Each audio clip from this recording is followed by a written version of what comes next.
Hey guys, I'm Dina from simplyhomecooked.com, and today I'll be showing you how to make mini pavlovas with a little surprise inside. So these are not your basic pavlovas. They have a layer of chocolate ganache with some chopped toasted pecans, and I'm telling you, when you bite into these, oh my goodness, it's like a flavor explosion. It is so good. So the chocolate ganache actually serves an extra purpose besides the chocolatey flavor.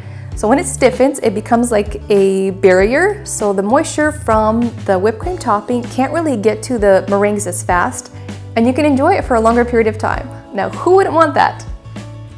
Now, before we get started on the meringues, you'll want to prepare your baking sheet by lining it with some parchment paper, and then you want to get a cup or any kind of like little dish about 3.5 inches in diameter and just trace out circles. I think with 3.5 inches, I got about 12 circles. So you'll get 12 pavlovas out of this recipe. So once you've got all your circles traced out, you want to flip the parchment paper over so you pipe on the side that doesn't have any pencil marks, because if you do, it's going to be all over your meringues and no one's going to want to eat that. Before I move on to making the meringue, there's one thing I want to mention. So when separating your egg whites from the egg yolks, if there were a little bit of yolk that got into the whites, I hate to be the bearer of bad news, but it's not going to work out. You're just going to have to start all over. If any grease gets into that, because egg yolks are fatty, if they get into that, it's just not going to work out. Which reminds me, make sure your bowl is nice and clean and no grease is in there. Oh, and another thing, parchment paper. You cannot replace that with wax paper. Wax paper is waxy, it's greasy. You don't want to use that. Only parchment paper will work here. Now in a stand mixer, you can start adding in 5 room temperature egg whites.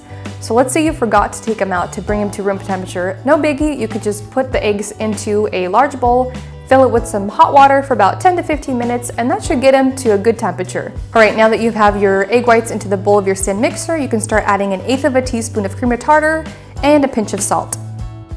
Now whisk it on high speed using the whisk attachment until you see soft peaks form. Now slowly add 1/3 cup of granulated sugar, and you'll want to beat that for about 10 minutes, pretty much until you can see that meringue is starting to get nice and glossy. And once you see the stiff peaks forming, that's when you want to add 1.5 teaspoons of cornstarch and 2 teaspoons of vanilla extract. So mix that just a little bit more, just a few seconds. You don't want to overbeat it, and you're done with the meringue. Now you can take out your piping bag and place a 1E piping tip inside, snip off the ends, and begin filling your piping bag with the meringue.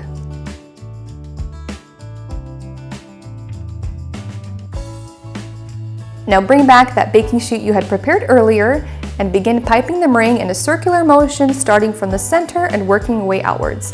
So continue piping it out until you've reached the outer edge, and you want to do one more border at the top around the edges. So it looks like a little pool. I don't know how else to describe that. Now you can bake your pavlovas at 225 degrees Fahrenheit for about 1 hour and 30 minutes. And then you want to turn off the oven, leave the pavlovas in, and just set your timer for another 30 minutes. And they'll be done by then. Oh, before I mention, make sure your oven is not set on the convection cycle. So you want to set it on conventional. So meaning there's no fan running. You don't want any fan running in the oven when those meringues are in there. All right, now on to the ganache. So you'll want to pour 1/4 cup of really hot heavy cream over 1/2 cup of semi-sweet chocolate chips. So you want to have it kind of sit there for a few minutes, then you could start whisking it all together. And if you see that there's a few clumps still kind of lingering around, just pop it in the microwave for like 8 to 10 seconds, mix it again, and if you still see clumps, just keep popping it back in the microwave for a few more seconds. You don't want to do a long stretch because you're just going to scorch the chocolate. Now pour your chocolate ganache into a piping bag, snip off a tiny bit of the end, and begin piping it inside of each pavlova. So you want to just do a quick drizzle. You don't want to put too much because that's just going to overpower the entire dessert.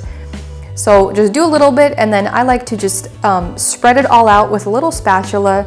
That way it coats the entire bottom. All right, next step is chopping up your toasted pecans nice and finely. And I know you want to skip this step. Don't do that. You really want to toast these. They taste so much better when they're toasted, and you can toast some extra and just leave them to snack on because they're so good. Now take your chopped pecans and sprinkle it on top of the ganache. Before we move on to the whipped cream topping, I wanted to mention you can make these in advance to a certain point. Pretty much make them up until you have the ganache and chopped nuts inside. don't add the whipped cream topping, because once you add that in, it starts kind of breaking up the meringue and it starts getting moist. And everyone knows pavlovas need to be served right away. So if you want to serve them in advance, you want to get some prep done in advance, you can make them up until the ganache part, put them in an airtight container, and they could sit there for a few days. So then the day of serving them, you have literally all you have to make is just the whipped cream topping. Okay, so last step, let's make the whipped cream topping by adding 1 1/4 cup of cold heavy whipping cream into a large bowl, then add a tablespoon of sugar and half a teaspoon of vanilla extract. Now using an electric mixer, just beat that all together until you see stiff peaks form. Now place a 1 piping tip into a pastry bag, then fill it with the whipped cream topping and begin piping it onto each pavlova. You can serve them as is, or you can top them with some berries for some pops of color and a little bit of tartness. I hope you guys enjoyed watching this video, and if you did, please give it a big thumbs up and don't forget to subscribe to our channel so you guys never miss out on any of our new recipes. See you next time.